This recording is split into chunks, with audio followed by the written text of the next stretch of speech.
Human right watch इसने अफ़गानिस्तान को लेकर एक रिपोर्ट निकाली थी हाल के कुछ दिनों में। उस रिपोर्ट में कहा गया था कि जो अफ़गानिस्तान में जब से सरकार चेंज हुई है तब से जो हेल्थ केयर है अफ़गानिस्तान में उसकी जो स्थिति है वो बिगड़ चुकी है।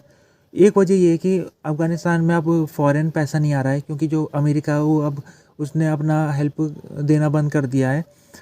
दूसरी एक वजह ये भी है कि महिलाओं को जिस प्रकार से महिलाओं के अधिकार छीन लिए गए अफ़गान की सरकार द्वारा, जैसे कि महिलाएं अब स्कूल में नहीं जा सकती है, 6वीं क्लास से बाद वो आगे पढ़ाई नहीं कर सकती है। साथ में महिलाएं अगर वो अपने घर से बाहर निकलती है तो उनको उनके साथ कोई पुरुष व्यक्ति होना चाहिए, तभी जाकर अपने घर से बाहर निकल सकती है।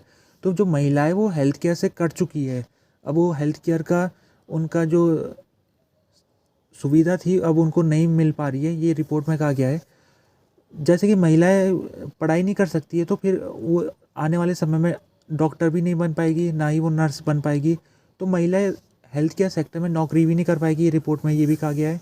अफ़गान गवर्नमेंट के जो स्पोक पर्सन है मुजाहिद, उन्होंने कहा है कि ये जो रिपोर्ट है इसमें गलत बात की गई है। वो इस तरह से की गई है कि जो अभी मुजाहिद का कहना है, अभी जो अफ़गानिस्तान की सरकार है उसको भले किसी विदेशी देश से कोई पैसा नहीं मिल रहा है, लेकिन इसके बावजूद भी अफ़गान सरकार ने हेल्थ केयर को सुधार दिया है। पिछले 2 साल के मुकाबले अगर देखा जाए तो हेल्थ केयर अभी इस समय अच्छी पोजीशन में है, इम्प्रूव हो चुका है, ये मुजाहिद का कहना है। OCHA office for the coordination of humanitarian office, ये UN एजेंसी ने आज एक आंकड़ा जारी किया जिसमें इसने कहा कि अफ़गानिस्तान दुनिया का दूसरा ऐसा देश है जहाँ पर सबसे ज़्यादा इंटरनली डिस्प्लेस लोग रहते हैं।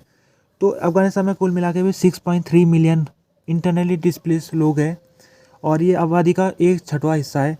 पिछले 40 साल से अफ़गानिस्तान में सिविल वार की स्थिति बनी हुई थी, जिस कारण लोग अपने घरों से छोड़ के चले गए थे। ज़्यादातर जो लोग हैं वो काबुल के इलाके में बसे हुए और वहाँ पर उनको ना तो उनके पास ज़मीन है ना कुछ है, बस टेंट उनको मिला हुआ है, उस टेंट में ही वो पिछले कई सालों से ज़िंदगी जी रहे हैं।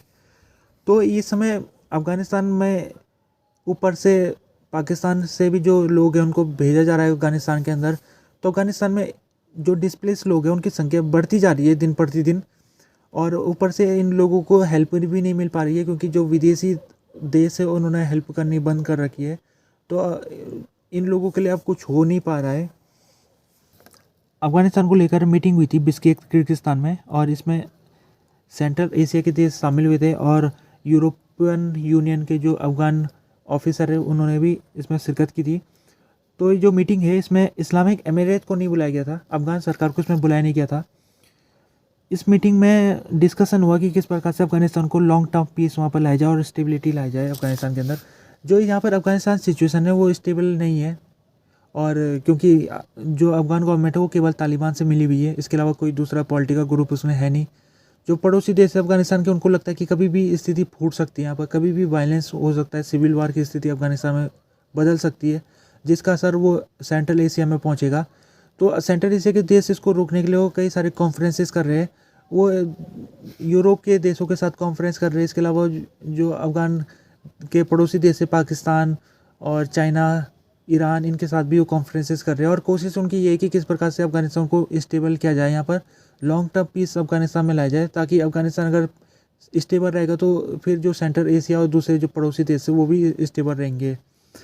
अभी 18 और 19 तारीख को दोहा में मीटिंग होगी अफ़गानिस्तान को लेकर, और ये काफ़ी महत्वपूर्ण मीटिंग है। इसमें कई देशों को बुला रखा है, अफ़गानिस्तान सरकार को भी दावत दे रखी इसमें। हालांकि अफ़गानिस्तान सरकार ने भी बताया नहीं है कि वो आएगा कि नहीं आएगी मीटिंग में।